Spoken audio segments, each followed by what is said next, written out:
So, ladies and gentlemen, Cursed Hollow, Team Blue against Team Red, Swissh family against Swissh family. I think both teams look rather solid, and we're gonna be seeing very soon which team reigns supreme. Let me switch the scene now for you guys. It is my pleasure to introduce to you the players. Shark Eyes playing for Team Red on the Johanna. I am Spartacus on Tyrael, Mage Police on the Rainer, Nihilus rocking the Jaina, and Karazim playing none other than Karazim. On the red side, we have Kyborg on the Uther, Zora on the Kel'Thas, Kurt rocking the Falstad, and Yoshi and Goldblayer being the frontliners here on ETC and Falstad. Now let's take a look here what the first talents are going to be. We don't really see anything out of the ordinary. Season Marksman here for Rainer, always a solid choice. Same can be said about Falstad, by the way. It's a little bit harder to gather enough stacks on this map as compared to, let's say, Tomb of the Spider Queen, because of course the lane, or the distance between the lanes, is a lot larger than it is on those smaller maps like Tomb of the Spider Queen or Battlefield of Eternity. Now let's take a look here. Yoshi having to face Mage Police and Proveshnik on the Karazim in the Rain. I don't think the cow can actually do too much against it. His main target is probably going to be to hold the lane and wait for ganks. This time coming in from Sora and Kyborg. Deadly stun chain, and I don't think there is anything that Mage Police can do against it.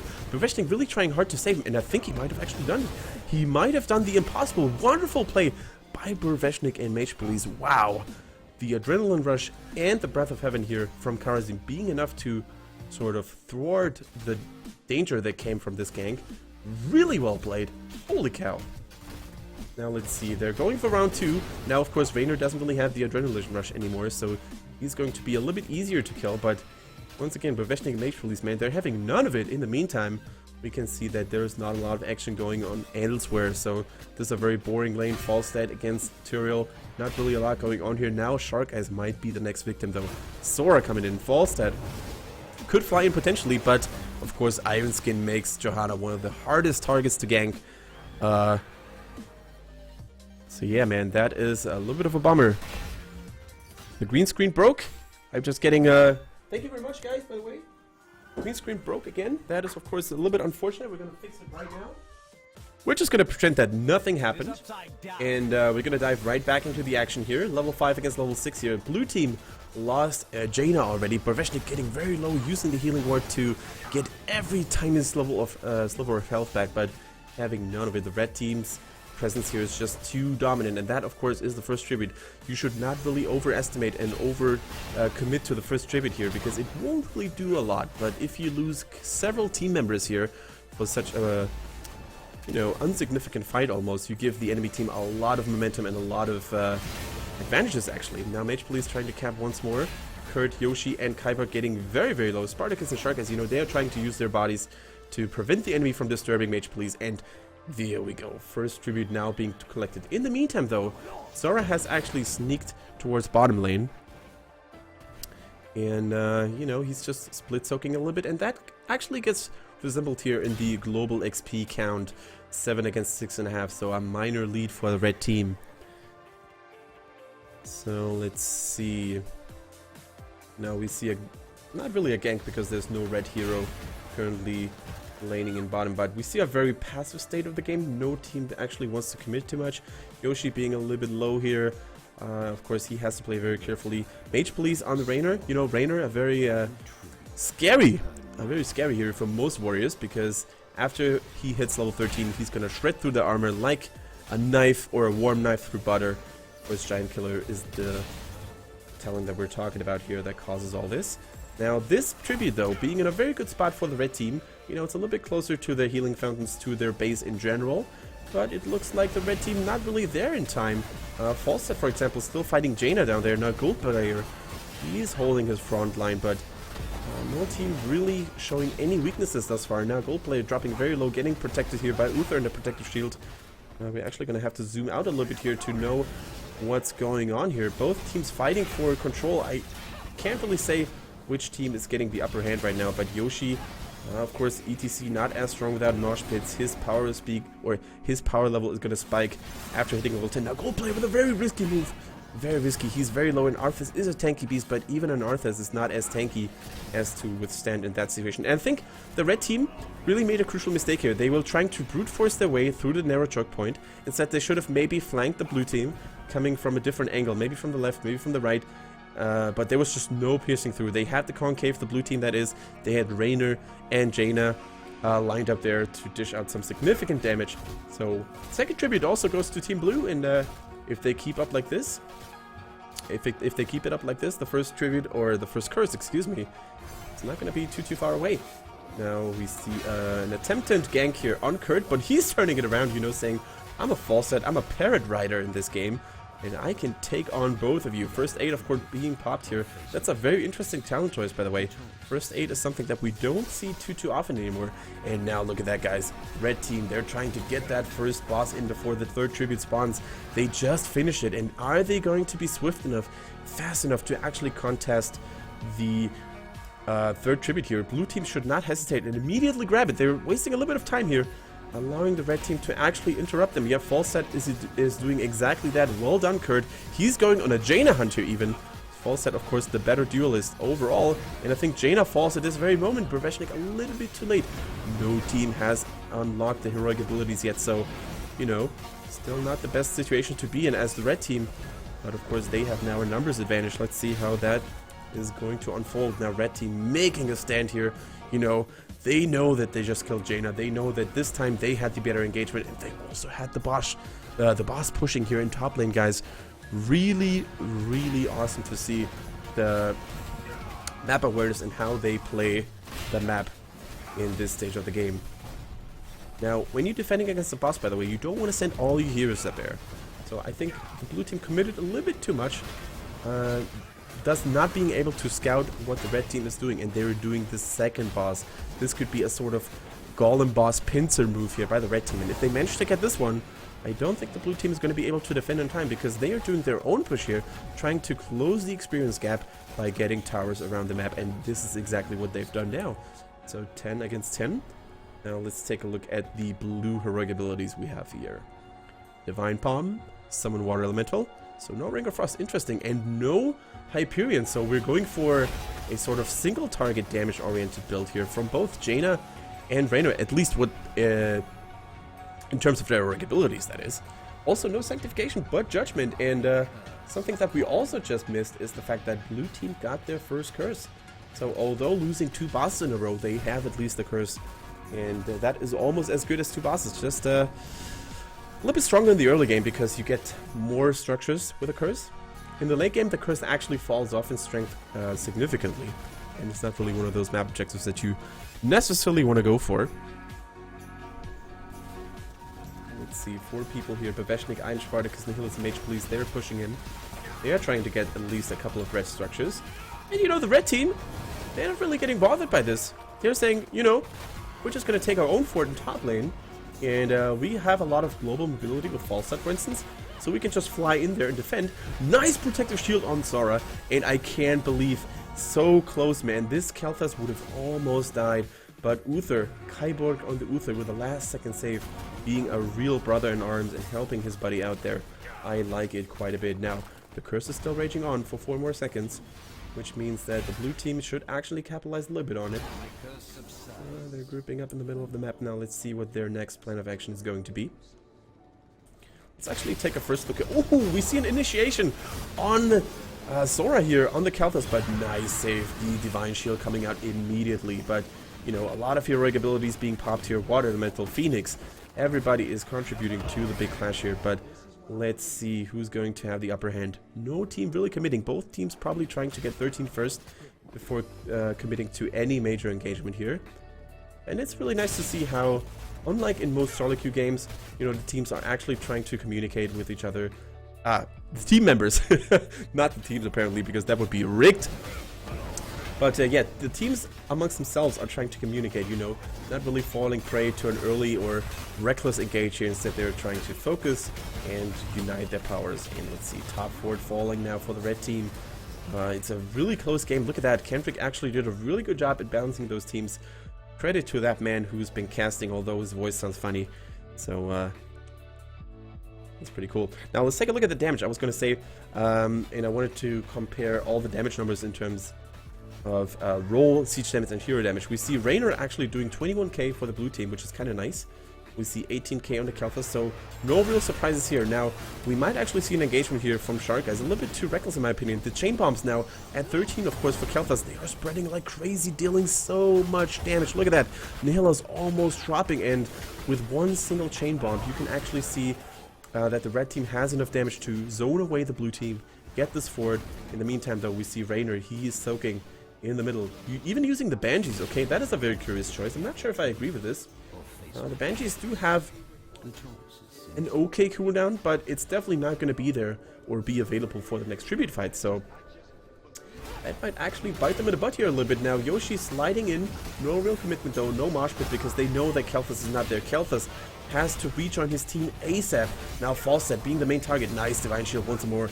Kyborg, he is a lifesaver over and over again. He's saving Kel'Thas, Falstad, everybody in his team. Super strong. And, you know, the Mighty Gust clarifying things here for now. No real team fight breaking out. And once again, the red team, they need a good mosh pit engage, I think. They're waiting for the perfect moment to fight. Without that, they're not willing to take any risk whatsoever. Instead, they're now taking the mercenary camp. Actually, see, by the way, HotS is going for an incredibly aggressive build, focusing mainly on Frostmourne Hungered related talents like Eternal Hunger. But now we see the mosh pit, that what I was talking about. Yoshi doing it again. Incredible damage here with Summons Dragosa and the Chain Bomb, and this is a disaster. This is incredible. Shark Eyes falling. The entire team except for Tyrael here biting the dust, and I think they could have actually gone for a keep here in top lane, for instance. But you know what, the red team, they're playing it safely, they're playing it slowly, and they're saying like, you know what, we're just gonna take that golem boss, and with that one, we might actually push together. Let's take a look at the other boss, by the way. 15 seconds. You know what? Screw that, what I just said. They might actually just rotate towards bottom, and then take the other one as well. And once again, with the blue team being in the golem pincer, I don't think they can actually do much to prevent the red team from attaining 16, from once again getting a talent lead. And we can now see Kurt flying towards... Oh, they're actually going for Tyrael. Nice Mighty Gust. Slowing him and throwing him backwards. Also, the Howling Blast from Arthas was exactly what they needed. And I'm Spartacus, man. Can he actually make it? I don't... What? No way. There's no way he's going to get away. There we go. He's a dead angel. Feels Batman. Yoshi, though, power slides to safety. Really good escape here. Now, with the help of Kyborg, he might actually be healed and turn back on the enemy. Because as a single warrior, it's or as a warrior in general, it's a little bit hard to sometimes know when to go in, when to go back. But so far, I think it looks pretty good for the red team. They're securing this spot. And let's not forget about the Golem boss. Even if they would have lost 1 or 2 members, they would have still been in good shape, because that Golem boss is still pushing like crazy. And if the blue team doesn't deal with it, it might actually kill the first keep here, excuse me, in the top lane. Let's actually take a look at this. In the meantime, of course, you know, they're doing the boss here. Red team is on point. They're having none of it. Oh, it's going to be a close one. I don't think the boss is actually going to make it. Very, very close. Literally 1 or 2 basic attacks gone from eliminating the first keep. We also missed the Raynor dying, probably trying to scout if the red team was doing the boss or not. And that scout attempt cost him dearly. Now, the red team is a little bit in trouble. They're actually losing a little bit of HP on most of the heroes, but once again a 3-man mosh pit.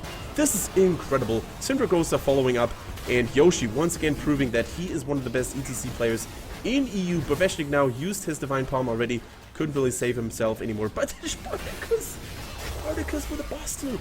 This is actually crazy, and all of a sudden the blue team really capitalized on this. I mean, the red team did a formidable engage, but they were actually quite low from fighting the golem boss. And the blue team, you know, they capitalized in return, saying, you know what, we're going to take this boss. Thank you very much. And this is now a huge point for them to make a potential comeback. Now, the curse was being taken by the red team, though, but that actually doesn't really do a whole lot, because they're still being kept busy here in middle. They're still getting pushed in on bottom. So, yeah, I'm not really sure if they can do a whole lot here. And as I said, the longer the game goes, the weaker any further curse is going to be, because once you cleared all the forwards, once you've cleared a couple of keeps, there's not really a whole lot that you can still obtain, right? And using the curse at the core is usually very difficult, because, you know, heroes have a great wave clear there, and the core, of course, as well deals a lot of damage. So, you know, not the biggest thing in the world here for Team Blue, and they're just going to sit through this curse, defend multiple lanes at the same time. For example, we have Mage Police here in top lane, we have Shark Guys in the middle, and of course we have Turiel and Karazim Baveshnik and Iron Spartacus to clear this mercenary camp. They're being discovered though by the red team, and it looks like this might actually be interrupted here. Nice catch here. So a little bit of a payback, of course not really as good as a boss steal, but you know, slowly but surely red team is sort of finding their stability and their balance again, and I really like that move. Great job. Let's take a look at the talent builds, by the way. We don't really see anything out of the ordinary. Let's take a look at the all set, by the way. Any other weird talents, so to speak, apart from first aid? Not really. Everything looks pretty solid. Giant Killer, of course, great against Double Warrior. Now, we might actually miss our next team fight, so let's talk a little bit more about the talents after this. Zora tried to get Shark Eyes here with the Gravity Lapse. Didn't really connect though. Now we have an engagement by Goldbear. Look at that. The Syndragosa is flying in. ETC. Where's the Mosh Pit? So far it hasn't been triggered. The buildings, of course, can't really shoot because of the ice from Syndragosa. Now, Baveshnik trying to bait a little bit of the enemy focus fire onto himself. Shark Eyes also dropping very low. And Arthas a little bit too overextended here. His teammates couldn't actually follow up in time because they were being pressured by Johanna and Tyrell on the other side as well. Now Johanna talking about her Shark Eyes. He is going in. Great disengage though from Kurt, and you know, a 1-for-0 trade in favor of the blue team. Now once again they are taking a little bit of structure damage here with all these constant boss pressures, with all these mercenary camps. So overall, I think although they just lost one member, red team still doing a pretty good job at staying or keeping that lead, 18 against 17. And especially when they hit 20 and the blue team is not, then they're going to have a major power spike. And I think that's where we're going to see a hard engagement from ETC. Now let's see, mercenaries and minions are trying to deep push middle. Blue team, just 3 members pushing, so they should really retreat immediately as soon as they see one or several members from the red team. You know, let's see, how aggressive does Yoshi want to be? You should really make sure to have enough follow-up ready. He's going in. Probably shouldn't pull it off just yet. Yep, Yoshi, a very experienced EDC player. He knows exactly when to use Mosh Pit and when to wait. Oh, nice pickup here. Raynor is getting stunned and damaged by Kel'Thas. Nice Howling Blast. Are they going to collapse on Mage Police? That's the question though. Mage Police, nice Divine Palm, saving from the certain death here. Now Yoshi, we're going to have to wait for Mosh Pit here. Turiel pretty much on his own here. Spartacus taking a lot of damage. The rest of his team is actually separated from him. Can he make this happen though?